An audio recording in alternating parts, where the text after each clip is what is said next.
Hello and welcome to another edition of AttractWell Office Hours. I'm Coach Ashley. Today we are joined by AttractWell founder Greg Kilwine. Hey, Greg. Hey, everybody. Glad to have you here today. We're looking forward to diving into a great big meaty topic. We are talking about SEO today. But for those of you who are brand new, if you've never been here before, hi, we are AttractWell. AttractWell is the premier platform to run your entire business. If you are a coach, a creator, a consultant, if you create courses, if you're a network marketer, if you are a practitioner, basically, if you have a people serving business, we have a way for you to serve your people and to scale with offerings like group programs, membership sites, and things like that. And you have everything that you need all under one roof with AttractWell. You don't have to go out and tie 27 different things together to have a successful business online. We've got everything that you need under one roof. So welcome. Let us know where you're coming in from today. See some new faces here on the call. Excited to learn more about you. Let us know in the chat where you're here from and what you're working on this week. We're excited to meet you. So today we're going to get into some slides and then we will have some time at the close of our call as well. If you want to actually get into like some show and tell, if you want to see some of these things in action that we're going to be talking about today, or if you want us to look at what you've been acting on, if you want to actually have a review of work you're doing, we do have dedicated space for that set aside on our call today. So if you are here and you would like to take advantage of that, then definitely head over to the Q&A and let us know. So now we're gonna turn off our video and get into our slides, and then we will return after we're done with our hefty little presentation today on simplifying SEO. It's a great big ask, isn't it? So today we are going to simplify search engine optimization and how it could work for you as a consultant, coach, creator, practitioner, network marketer, how you can use SEO to get expert results and getting to the top of search traffic without spending a fortune or a ton of time on tech. That is really sort of at the core of who we are at AttractWell. We want you to be able to do more of what you love without having to spend all of your time and all of your budget on the tech stuff. So let's get into it. What we're going to do today is learn about how search engines work, the sort of inner workings of search engines, what they're looking for from you so that you can make the most of them for your business. And one in particular, one mistake that we're seeing that you want to avoid, and we're going to show you how that'll save you a ton of time and a lot of money. And the 3 things that you can be doing, this is going to be your SEO game plan, that'll get you to the top of the heap when your perfect customer is out there on the web searching for the topics that you love to talk about. And then of course, we will get into any kind of live help or Q&A that you guys bring to us today. So please go ahead and add any questions that you have to the Q&A if you're here with them. And also let us know in the comments. Tell us about your business. Especially if you're new here, we haven't heard from you before. We're excited to learn more about what it is that you offer, what you do. So leave us a comment. So if you came here with questions, or if you have any as we're going through the content today, definitely do use the Q&A. The chat can get pretty active and we can lose track of those questions that do come up in the chat. So definitely add those there. And if you want to work together live on a future call, if you would like to set aside dedicated time, maybe you've been working on a page on your website or creating a campaign, plugging a funnel together, or you're just trying to figure out where to put your foot next when it comes to walking the road to getting things started with AttractWell in your business, you can go to attractwell.com/work review and sign up for dedicated space at the close of one of these weekly calls. We do these every Thursday at 2 o'clock Eastern time. And if you want to be on the list to join these live calls, just to be here on Zoom with us when we do them live, you can go to attractwell.com/office hours, and we will also send you the replays of them as soon as they are processed if you're on this list. All right, question for you guys. Have you used a search engine today? Maybe just a quick show of hands. Raise your hand for me. Did you use a search engine today? Most of us have. By this time, right? It's 2 o'clock on the East Coast. You've probably used one dozens of times if you woke up when I did, dozens of times today if you woke up when I did, right? If you're over in Europe when it's like nighttime, you've been on yours all day. We've learned to use these so frequently. They're such an integral tool to our lives. But do you remember what it was like to not have one? Do you remember what life was like pre-Google, like before that existed? Can you imagine, right? Let's talk about the origins of search, where it started, and sort of the logic behind how we can be approaching search now. So you guys remember these things? Back in the day, we had these great big thick books with really super thin, like Bible thin pages called the Yellow Pages, and businesses would pay to list their information, the name of their company under a category, so that you could actually see as a consumer, a potential customer of that business, who was in your area offering what goods or services. And then of course, you could place a larger ad if you want to, be more prominent. You could kind of surmise who the healthiest, biggest businesses were by the size of the ads they placed in the Yellow Pages. And this kind of carried into the early internet, right? So late 90s, early 2000s, Yahoo kind of becomes the Yellow Pages of the internet, a directory where you can browse and scroll through and kind of see what's going on. But it was all on Yahoo, just like you would be in that phone book. You're staying on Yahoo. It's not like what we know today, which is Google.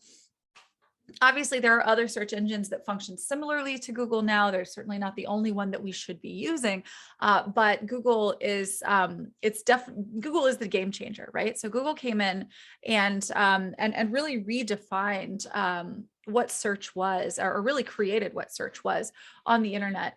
And they've perfected this model and their profitability by creating an environment where people have habits of returning to get the answers that they're looking for, reliable, consistently getting the answers that they're looking for.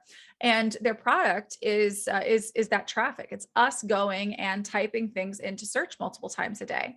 So as to make their business more profitable, they sell ads to businesses so that they can target people like us who are searching for a particular term, right?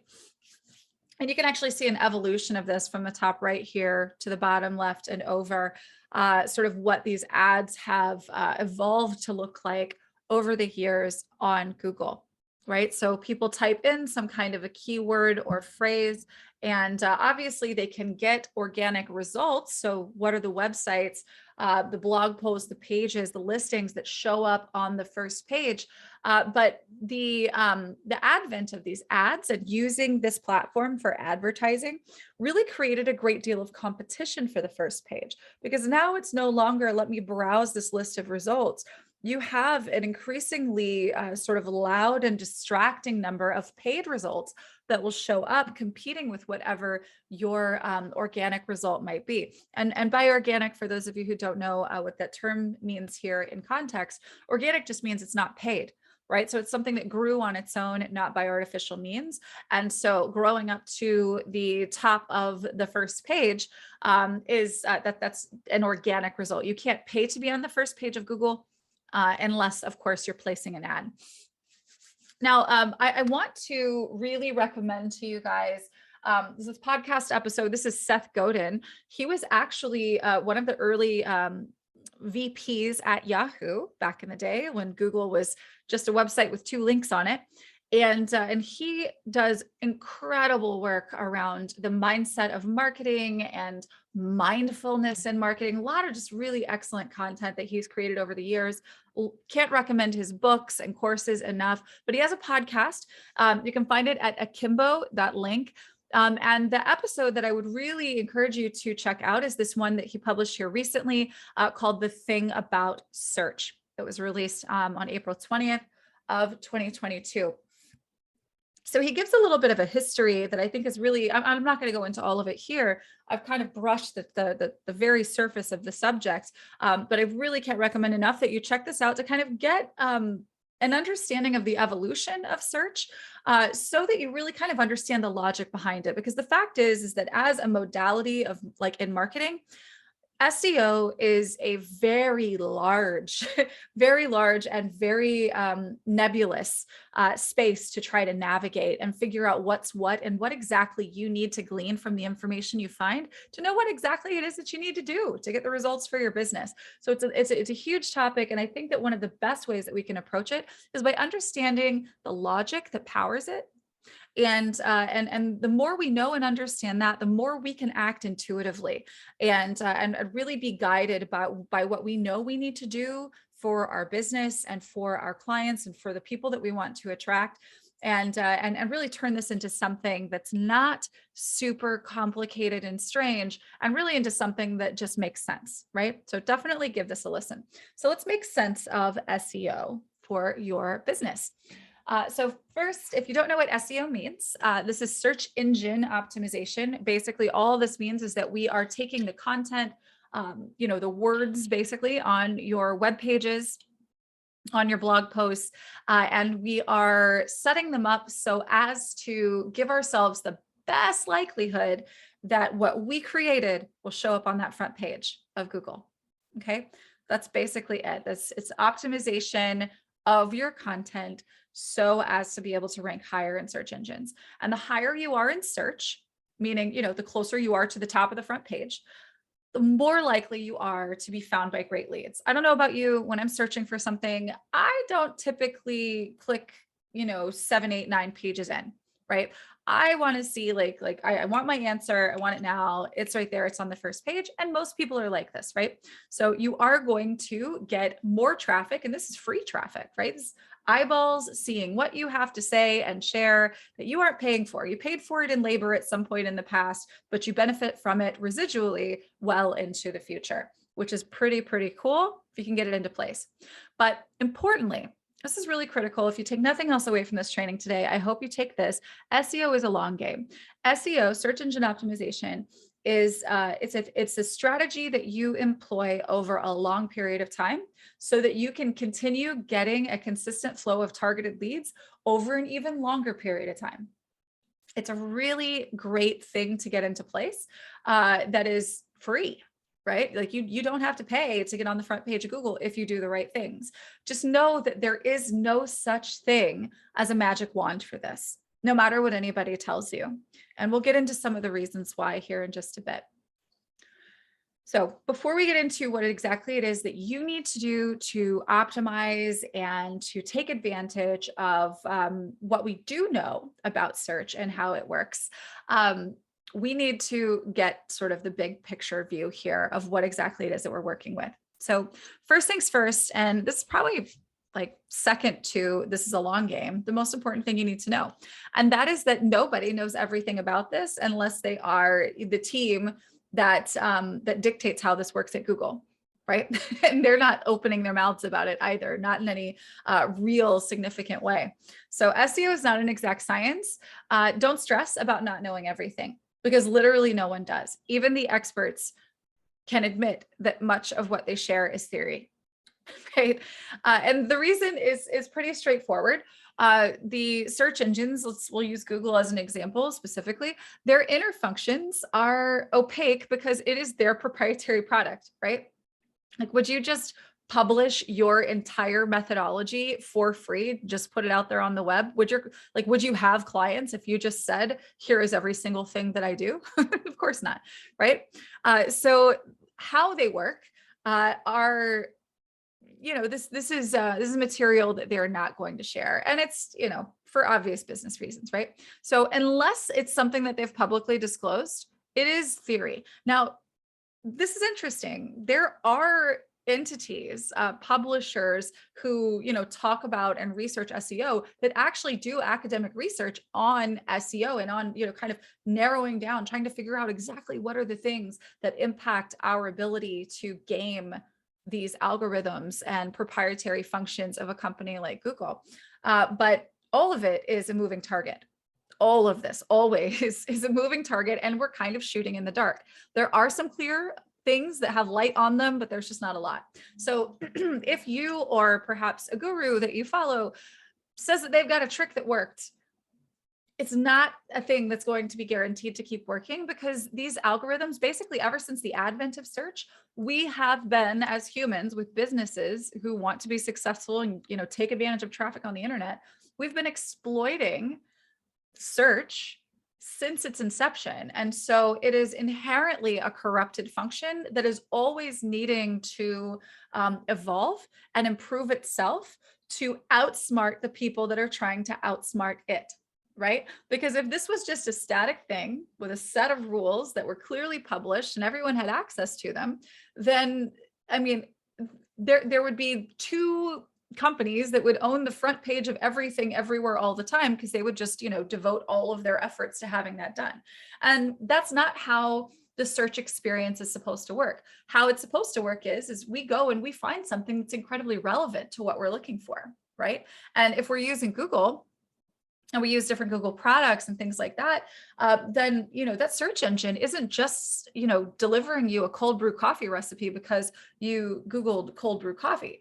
It's delivering you a cold brew coffee recipe by a blogger who also talks about eating paleo, because they know from your search engine history that you're also Googling grain-free recipes. Right. So they are doing a lot of stuff in the background that we don't have control over. There's a lot of trickery, and just beware where anyone kind of dangles, I have the way. They might for now, but it is always subject to change. So here's the thing you should know. If you understand the big picture about SEO, the logic behind it, and the basic, sort of here's the whole goal of the whole thing, then it's an intuitive strategy. And it's simple to follow, and you don't really have to stress yourself out about it. And even more importantly, everything in this strategy is something that you can edit and modify and improve and optimize over time. So it's not something that you have to just knock out of the park right out of the gate. So deep breath, exhale, we're going to be good. All right. So let's talk about the big picture. First, Google is, of course, a business. It is a for-profit company. It is a wildly profitable company. And its product is search traffic. Its product is bringing us back every day, multiple times a day, to use their service for free so that we can find the answers we're looking for, so that they can sell our attention to their advertisers, right? So people come to find what they're looking for. And if they find it easily, they'll keep coming back, because don't we? Right? And companies pay Google dearly to advertise to people like us, so that, you're Googling cold brew coffee recipe. And they also know that you've been looking up paleo recipes. So maybe, maybe Dave Asprey's company with his bulletproof coffee is going to place his product up there to people who are searching for those things. That's a thing, right? And companies with budgets like that who want to spend that kind of money, they pay a lot. And it's very effective strategy. One of our more effective paid advertising strategies is doing that very thing with Google as well. We run ads on Google, and it brings us some of our absolutely best leads and clients, period, hands down, because it knows so much about us.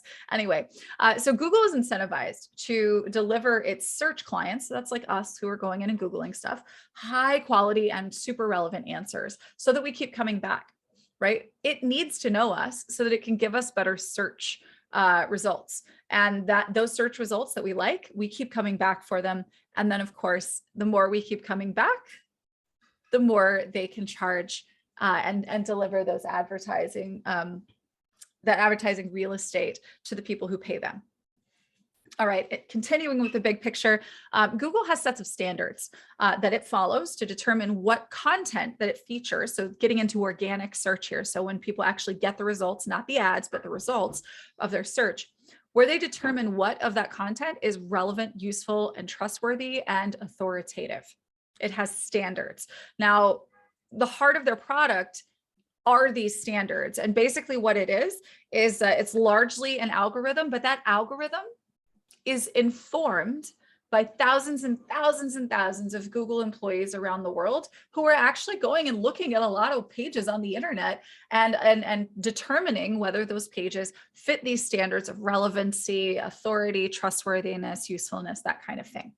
All right. So if you want your content to appear at the top of the list of these trusted and relevant answers when people search, the answer for you, what you need to do, is to create high quality content that serves Google's users.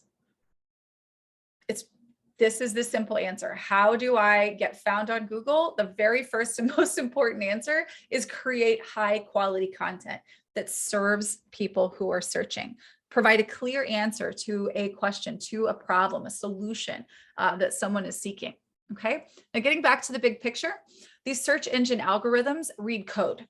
And guys, this is the many thousands of dollars and lots of hours and frustrations avoided thing that I talked about in the email, right? And at the beginning, the thing that you want to make sure that you avoid to save yourself a ton of headache and save yourself some money. These search engine algorithms and the humans that power them, they read code, not platforms. So they don't care if your website is on WordPress or Wix or with us on AttractWell or Squarespace or wherever. Because, you know, if they did, then everyone on the internet would just use that one platform. Okay, so you don't need, so with AttractWell, for instance, you can have your homepage, you've got your blog, you've got the deliverables, you've got your CRM, you've got your whole picture, you've got everything. You don't need a separate website. You don't need a separate blog. Matter of fact, that actually works against you to have things separated because you are creating a space where you're breaking the seamlessness that could be operating on your website, right? So if on your homepage you're gathering leads there, and then we need to send them to another page, and so on. And these search engines, they're paying attention to how long somebody stays on your page and what they click and where they go. And if they're not staying on your page and they're popping off to other places, you're actually having this SEO algorithm work against you. So do not fall into the trap of thinking that you need another thing, because if you want to take advantage of search engine optimization, the same thing that works on any platform works on every platform. So just stick to one place, be consistent. And that's another thing too, like the longevity and length of you doing what you do, the consistency of you doing what you do plays a big way into how you show up, big picture, and how you are rated as being trustworthy and authoritative and so on with these search engines. All right, so big picture, just to sum all of this up, you guys, it's Google's business and it's their rules, and they're only going to publish some of them because it's their proprietary product. So all of us, even the most studied of us in SEO, and that's nobody on this call, but even like the absolute experts of experts are in the dark on most of this stuff, okay? What Google and these search engines are looking for are relevant and trustworthy answers to the questions their people that are showing up to search are asking, right? They want to deliver something that actually serves the people that are trusting them to deliver something, okay? So if you publish relevant, trustworthy content consistently over time, you can build amazing authority with search. So now let's talk about what the search engines are looking for from you. Now, like I mentioned, Google only publishes a little bit of like what they are definitively using to decide who is credible and who is not, right? There are also actual academic studies that have been performed. And in some cases, those are things that remain true. What I'm sharing with you is relevant to right now and includes, I want to say 85% of what I'm going to be sharing with you is something that Google has said specifically applies and it is true. All right. So not trying to blind lead the blind here. So let's talk about how you can make your content more attractive to these algorithms by following what it is that they're looking for. So what they're looking for at the end of the day are three things: authority, relevance, and trust. They want to know you are an authority on what you're talking about, that you are providing information that is specifically relevant to the person that is searching, and that you are someone who is trustworthy. You're actually going to deliver on what you're promising, and they can trust you to send their people to you, right? Because they're going to lose their search traffic and thus their profitability if they send them to garbage, right? So let's talk a little bit about authority. Authority is definitely the most important of these three. So with authority, all of this begins and ends with your content. Your content is absolutely 100% why you would get found online. Your content are your pages on your AttractWell website, your blogs, your AttractWell blogs. So you're going to use keywords in your content that your ideal person is entering into Google. You can start discovering what some of these keywords are by using a keyword research tool. There are decent free and paid ones out there. There is no right or wrong one, just like there's no right or wrong website platform. We are all kind of under the same umbrella here as non-total experts in search engines. But you're going to use those keywords in your headers, in your page title, in your URL, and especially in the first 100 words of your article. Now think about it. This should be really logical, right? If you're writing an article about, or maybe it's a recipe about cold brew coffee, and you want somebody to find this recipe when they're Googling cold brew coffee, then you're going to want to have cold brew coffee in the header so that people know, all right, let's talk about cold brew coffee. You need it in the page title so that they know, oh, right, this is the cold brew coffee recipe page. The URL, which, obviously the address of the page itself should reflect its content. And then of course, you're going to be talking about cold brew coffee in the first 100 words, right? So all of this should be pretty logical. If you're actually writing about cold brew coffee, you're probably going to do all of these things anyway, right? But just make sure you're doing these things. Now, one study did find that front page content on Google search does average about 1,400 words. This was new to me. I didn't realize that it was this long, but at the end of the day, they're really looking for authority, for expertise, depth of coverage on a topic, and that is going to increase search authority. And here's a quick aside, going back, touching on the origins of search and of search engines. Google and really all of these big tech companies that we now know that are such huge parts of our lives, they were all started by college students at Ivy League schools, right? Like Facebook and Google, right? These are all, sort of projects from a Stanford lab, that moved into somebody's garage, or, somebody's Silicon Valley startup or something like that. All of this goes back to academia, interestingly enough.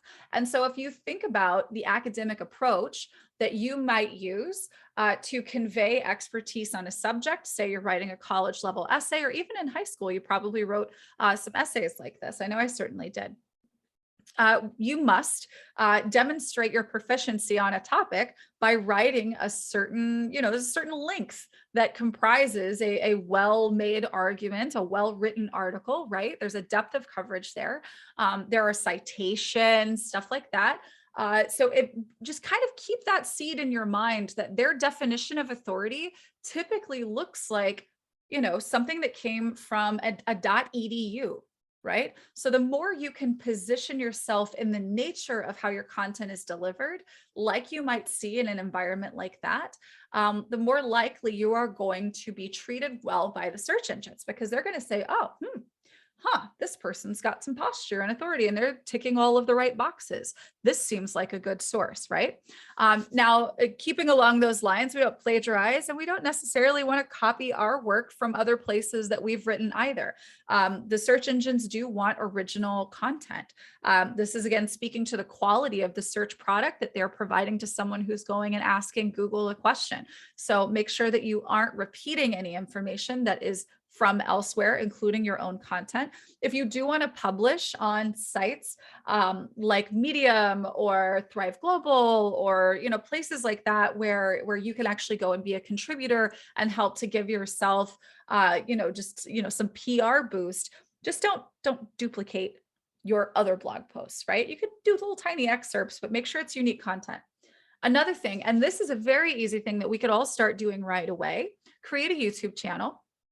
And every time you write a blog post, make a YouTube video that goes with it, right? And then what you're going to do is you're going to embed that video on your blog post itself.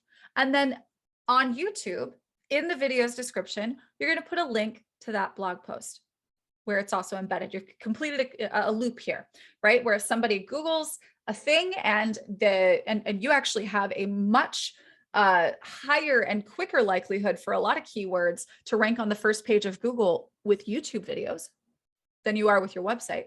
But you can get website traffic because you put that link in your description box. So you're going at it from two angles. So if they find you the blog post link via search, then they're going to be able to see that video, and then vice versa, right? And because Google owns YouTube, they really put a great deal of priority on that visibility of those YouTube videos. If there is an answer to the question that someone asked Google in video form, they actually tend to put those above the written content, don't they? So consider making multimedia a priority for yourself, and then have that cross-linking of your AttractWell blog and your YouTube channel together. And then a final piece here, you can use alt text on your images. This is just another way, because Google does do image search, name your images. So when you click on your images in your blog post, for instance, there a little menu pops up where you could swap the image or, do a bunch of different stuff to it. One of those is alt text. And all you do is you click it and then just type in what it is. So if you're writing a blog post about cold brew coffee, you put an image of the, pretty little image of the coffee there, and then you put the alt text in, image of cold brew coffee. And now you've got yet another way for the search engines to find what you're writing, see what you're talking about, and see that there is a rich experience for their end user, the person, you or me, that's searching, to actually get a lot of really great information, and maybe also video and images and stuff that we really like to engage with if we search, right? So they want to deliver a great experience to people who are searching.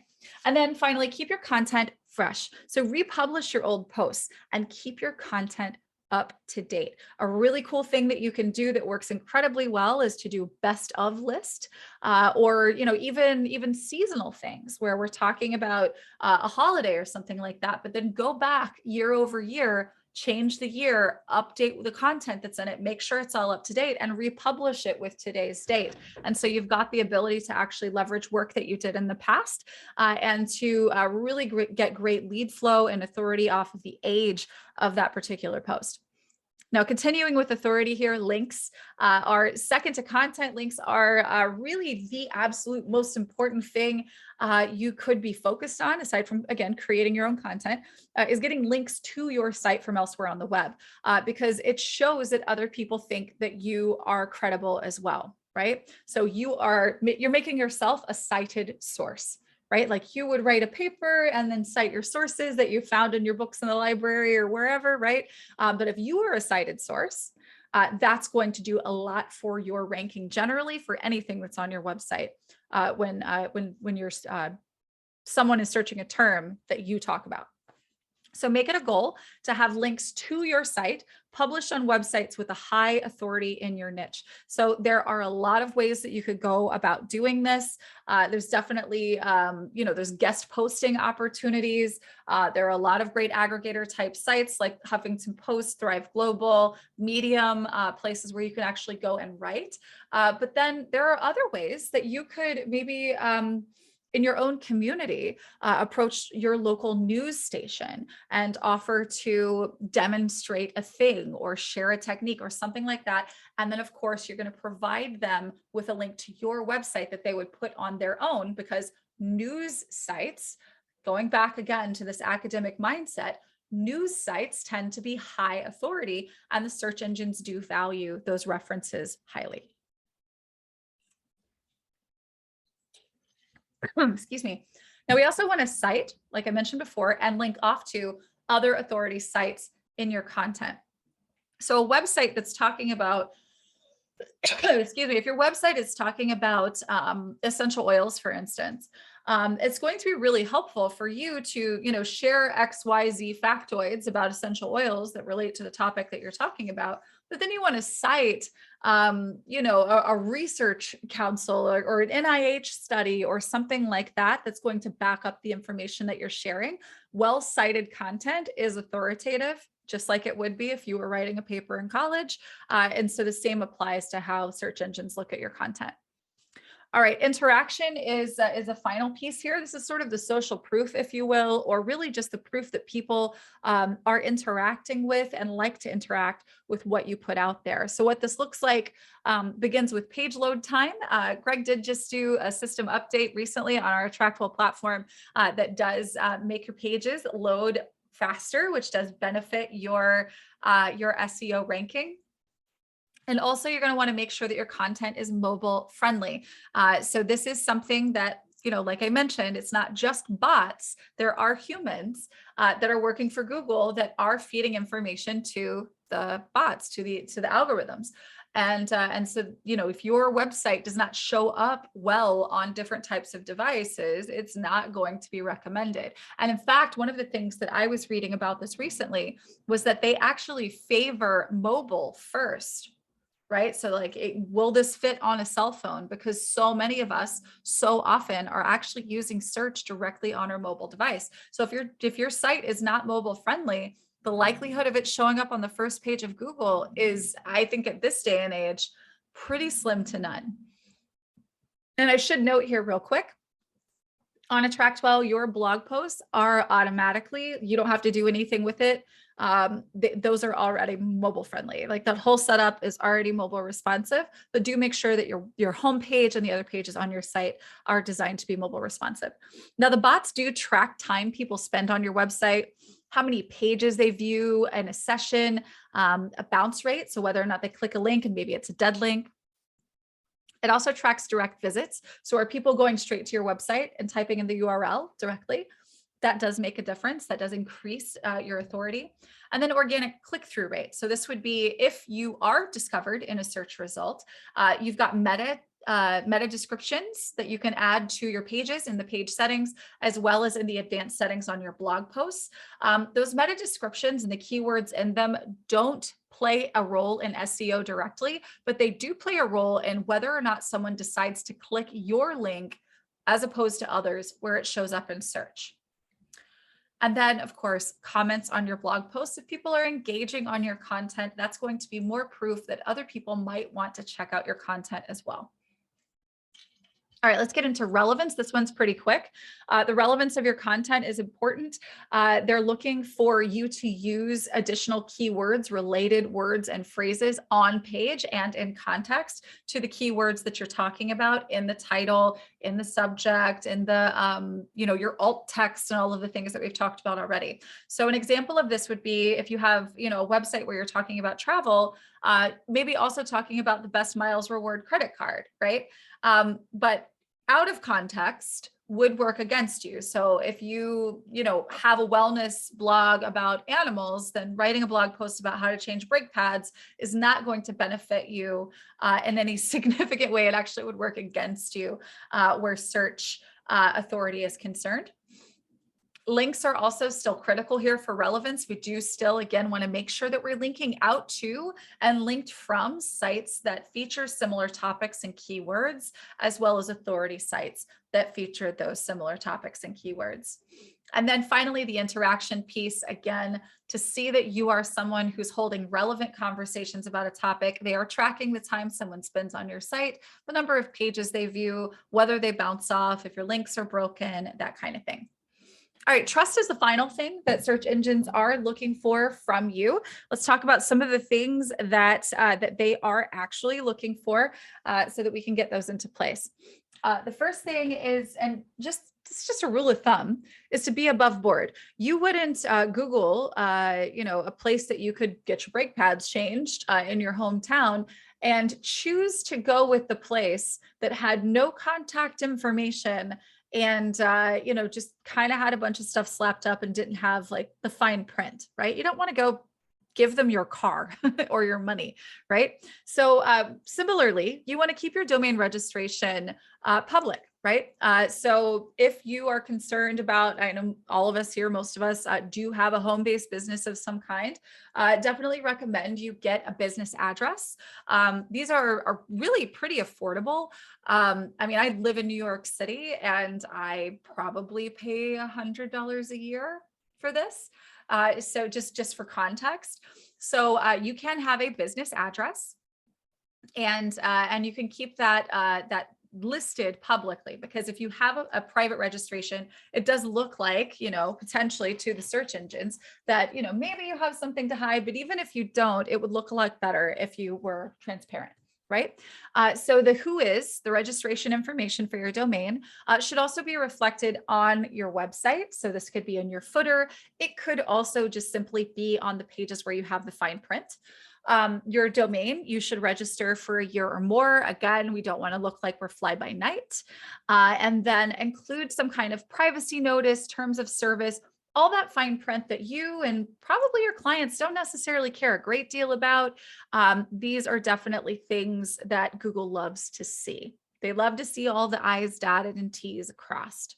All right. Now, the next piece of trust is to be your brand. Really lean into your brand so that it becomes something that's recognizable and that people can start to see as an authority in the space that you want to be showing up.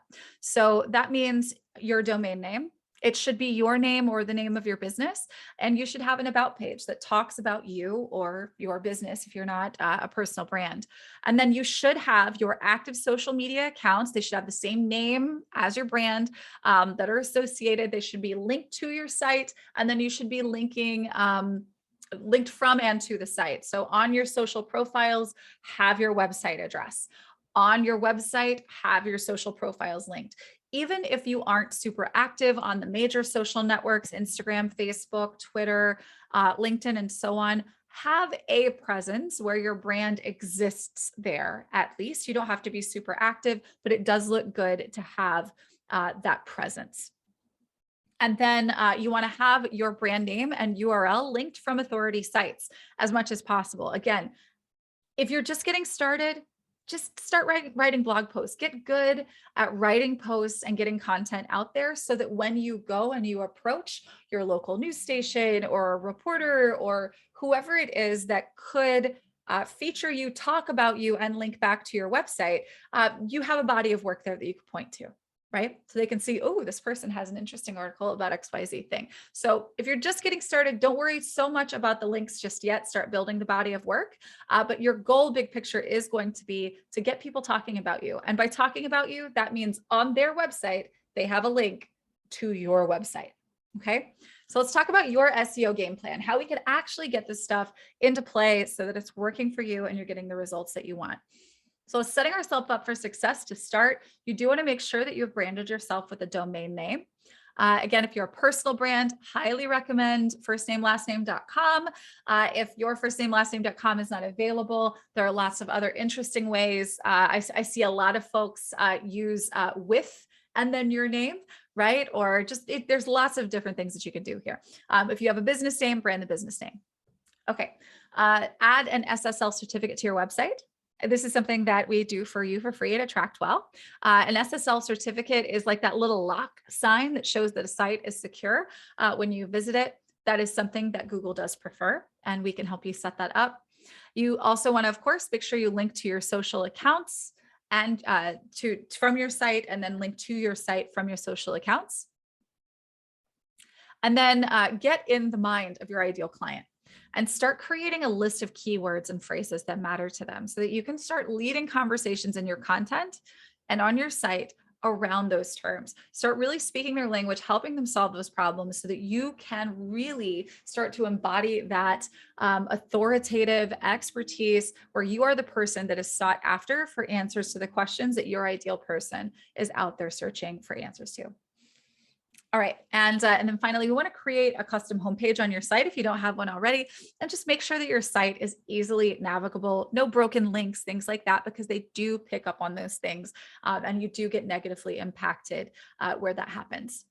All right. Now, content. Content is king. Content is the stuff that gets you found. So start creating regular content. The best time to have started creating content was 6 months ago. Okay. So start today, start this week. Everything is editable. You could always optimize continually into the future. Take something you wrote last year, make it better. But start creating regular content that is relevant to your ideal client. So write a blog post. 1,400 words we know is the average of what's on the front page of Google. And embed a YouTube video on it. Add a blog URL to your YouTube video description so that you've got that full circle connection. Be sure to use those keywords that you've looked up that are relevant to what you're talking about in the video and the blog post titles. Keep your content fresh and updated, making sure everything is up to date. Try to be as evergreen as possible. Use paragraph settings and add header text with keywords. So basically, and we can show you what this looks like here in a second. When you are composing a blog post, or you're making a page in the text editor, there is a header, there's a paragraph settings. And when you click that, it opens up a menu where you can actually, from a drop-down menu, say header 1, heading 2, heading 3. We do want to use that header 1 or heading 1 option with your keywords. And then add your keywords to alt text on your images. Finally, we want to be a backlink boss because this is what is going to help you build authority quickly and effectively. So we want to link out to authority websites, right? So this isn't them linking to you. This is you linking to them, but that shows that you're playing in the same sandbox and Google wants to see that.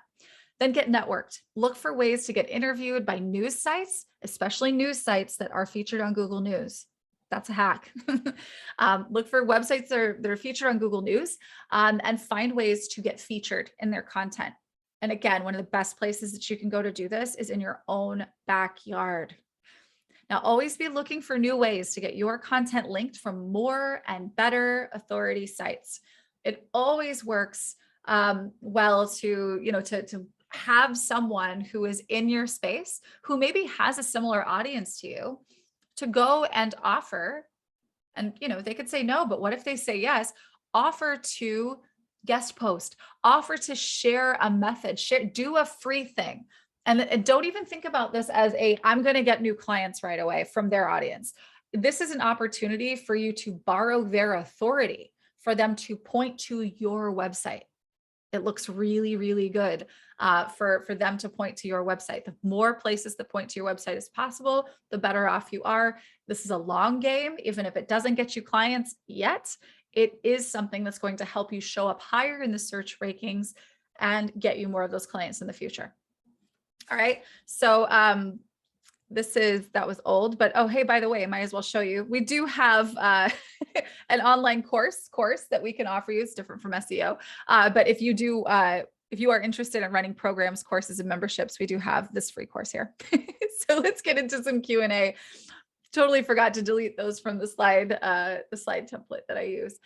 So I see we do have a couple of questions here in the Q&A. So let's go through those. Oh, here, yeah. So the link, let me find, so akimbo.link, AKIMBO.link is Seth Godin's Akimbo site. I'm just going to navigate there real quick and just show you guys. I love this guy. He makes just the best marketing content. So there's show notes. This is the one right here. The thing about search. So I'm going to pop this in right here into our chat so you guys can see that.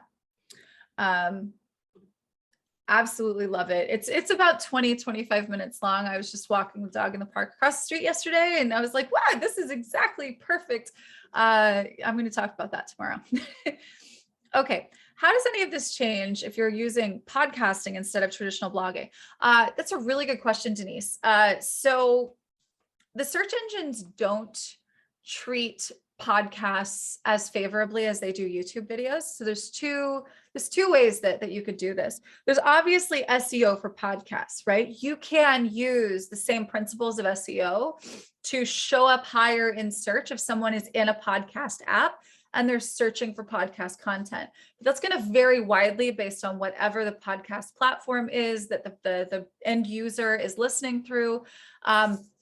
But what I would do is this, because blogs are always going to be like for your website to gain that authority and for you to have that credibility in search, your best option is going to be the blog posts on your website. So every time you create a podcast, make a blog post about it, embed the podcast, maybe a podcast player on the blog, or link off to where they can download it on the different podcast platforms where you're showing up. The other option, and it's a little bit of extra work, but it's an interesting idea because it's a whole new platform, but you're repurposing the same work. When you record your podcasts, turn your video on and record your podcast, have the MP4, the MP3 that you put into the podcast platform, have the video, put it on YouTube. And so you're basically doubling up on the same work. So just have what would have just been a podcast also be a video. Now you've got YouTube, you've got a podcast, make the blog post, put them all together. And you really didn't do a whole lot of extra work. You just got to make sure that you've got a camera on when you record your podcast. What does it look like for the who is info on your website? How do you do that? So you could actually go to whois, so all one word, whois.godaddy.com and just type in a website name. And it'll actually show you who owns this, who is it registered with, what are the registration dates, how long has it been registered, what's the contact information for the registrant, that kind of thing. So you can search that for any website. And that's how I look at it. I don't know. Is there a different, not GoDaddy, who is search engine? I've always just used that one.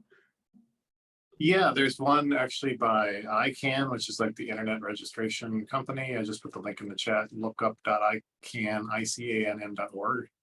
That's another one I use from time to time. There's a bunch of another one. I use one called MX Toolbox. There's probably, you could Google them and find 10 of them.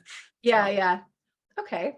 All right, Jen, how should you optimize your blog content and keep it relevant if you have 2 businesses on your website, coaching plus network marketing? So actually, because your second business, Jen, is network marketing, I actually recommend keeping network marketing as sort of like my top secret behind the velvet rope thing.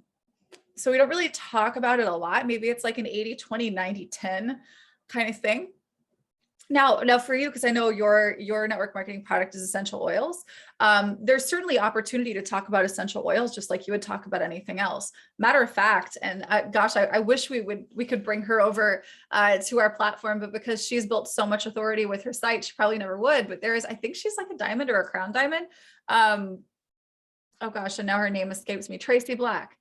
She's a blogger, and she's grown. When I first found her content like 5 years ago, she was maybe a gold in Young Living, and she's absolutely like surpassed diamond at some point along the way, and she gets the majority of her signups from blogs where she talks about recipes, like DIYs with essential oils. She talks about Instant Pot recipes and minimalism. And, and she gives away her freebie is like a skincare booklet or something like, but she doesn't talk about her network marketing business. She talks about Instant Pot recipes, DIY. So she's talking to somebody who is a DIYer. They like doing stuff. They're maybe somewhat frugal, and they're a mom. Right. So for you, whoever you're coaching, you're going to talk about whatever, things that she's into, whatever problems it is that she wants to solve. And then, there's always that opportunity for that. Oh, by the way, right. So when Tracy writes a blog post about a DIY, she says, we're going to make a room spray. Obviously, one of those ingredients is an essential oil. But then she has a link where she's like, hey, by the way, don't buy the stuff on Amazon. It's important that you know what's in your oils. Click here and you can learn more about this thing that I do with this company that I rep for. And then they can go learn about it, right? So it's sort of, it's a second step. It's not the thing that's out on the surface level. It's a thing that they can dig deeper into if they want to, but it's not front and center. So I would actually, optimizing your content sort of in terms of your keywords and what you're looking for, I would really focus on the outcomes that your ideal person is looking to get and sort of what their interests are so that you can be creating content that serves them. And then, look at the opportunity to get into your product or working with you, on the business opportunity side as sort of a secondary conversation. It's not going to be a keyword. Most people in network marketing did not go to Google and say, how do I pick the right network marketing company? I mean, I'm sure people did that because you could Google it right now and somebody's got a blog post about it so that they can rank for those keywords. But that's not how most of us do it. We meet somebody that we come to trust and respect, somebody who we feel like has our back. They have information that we want to know. And then we're like, okay, yeah, I think I want to try that thing you have, right? So focus on the thing that they want. And then, let the network marketing thing kind of follow. All right. What is your feeling about how TikTok factors into video content and SEO searches since Google owns YouTube? Really good question, Beth. So TikTok is interesting. It is definitely, I would treat it for now like you would treat like Instagram and Facebook. I think that TikTok has the potential to become something that is more similar to YouTube. It's not there yet. But it is a really great place to grab people's attention. So you could kind of use like the Gary Vaynerchuk method of like creating a piece of content and then chunking it out and spinning those out into different pieces. So like, for instance, he'd make like a YouTube video or a webinar or something like that and snip this piece out of it. And that becomes like a reel for Instagram, snip this, screenshot out of it and it becomes a post for Facebook. And so obviously at some point you take a couple pieces out of it, you mash together some kind of fun TikTok. And then in the comments, like you're telling them to click the link in bio to go check out whatever. Right. So Yeah, I think TikTok is a fabulous thing to use if like that's your kind of vibe, if that's the sort of if that's where your people are hanging out and where you want to be leading conversations. It's compelling. But I would treat it more as like snack content as opposed to YouTube, which really is more like YouTube can be main dish content. Blog is main dish content. Those are legacy content at this point. Until, I don't know, Google buys TikTok. I would, you know what you could also do, and this is one other thing, I see YouTube creators doing this all the time, take your TikTok and make YouTube short, upload that to YouTube, basically multi-purpose that content.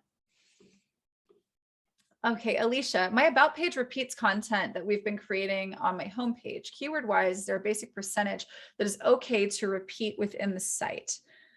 It's a good question. You know, an about page is not something that most people necessarily care to have ranked, right? So, you know, people don't usually just, you know, Google something and then they land on your about page. It's certainly possible. If it's a priority to you and you would like for that to become like, you want your about page to become more of an authoritative, you know, like people find me because of my about page, then I would just, you know, focus on just kind of massaging the words a little bit, you know, synonyms, pull out your thesaurus and switch up that content. In terms of percentage, I don't know. And I don't think that that's a published thing. I think it's just a best practice to find a new way to say it when in doubt. Okay, on the sales page template you gave us the other day, there was a section that had 3 different payment options. Where does the payment go? What are the best way to have 3 different price points? Michelle, that's a really good question. So, so that would go to the payment section on the page. And what you're going to do is in that instance, and I have that page, the template set up to where when they click any of those buttons, it is #lead, which brings up the pop-up box. And if you've gone into the payments tab in the settings of the page, you can select those 3 or create rather the 3 different payment options that you want to offer. And then of course they can select those and then they would check out. So they're going to see all of them when they click the link to pop it up, to pop up the box. But you just want to spell out what each of those things are on the page. And the best way to have the 3 different price points, I would say this, because we can't take recurring payments on a page as of right now. That's a Vault thing. You could, if there's a recurring or a payment plan, you're just going to want to change the link there to the Vault link, the Vault sales page link.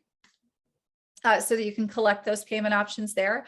But think about it like this, like if you have a, let's say you have a program, and if you're doing a perennial program, like what I teach in the Client Funnel Challenge, you could have it as a course where they pay a one-time fee and there is no interaction, right? And so that is price point A, it's the lowest price point.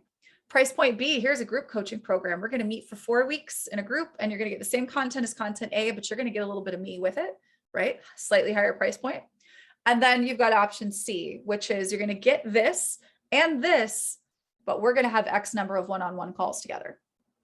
A, B, C, price them differently. And then of course they get access on the back end, however you'd like to set that up. Maybe you have a campaign that you send out just to the people who sign up for the group program and they get access to those Zoom links to be on those calls. And then of course, if they're a private client, maybe they get links to book on your calendar, that kind of thing. I hope that helps and that it makes sense. Great questions today, you guys. All right. So let me see, TikTok, oh, good, I'm glad. So TikTok, I don't know if it'll wind up being more like YouTube, but you know what, for right now, and this was true of Vine years ago. I don't know if you guys remember Vine. Obviously Vine went away. But it was very popular for the brief period of time that it was there. And TikTok it's fully in a moment right now. And so if you're comfortable with making that kind of content, then do it. Just don't put all your eggs in one basket. Don't do that with any platform. Like don't be a little bit of everywhere. So take your TikTok content, make that a YouTube short, make your TikTok out of a larger YouTube video. Just like make a bigger thing so that you can turn it into smaller things. Make sure you're doing the main dish content way more than you're doing the snack content, right? So really pour into creating the main dish stuff, the legacy content, the YouTube, the blog, and then, you know, punctuate it with all of the funsy little things that you can do on all these other platforms. So thank you guys for coming and asking such great questions today. And yeah, looking forward to more of this. Let us know, you know, what else you guys want to learn. We're happy to share what we know with you so that you can be more successful. And of course, if you need anything from us, if you need help, support, we're here to help support at attractwell.com. And of course, we have a Facebook group that is facebook.com/groups/attractwell, right? Right? Is that it? Yeah, facebook.com/group/AttractWell. Yep. Yeah. Come find us. We're there. All right. Look forward to carrying this conversation on there and seeing you on our call next week. You guys have a great week. Take care. Bye.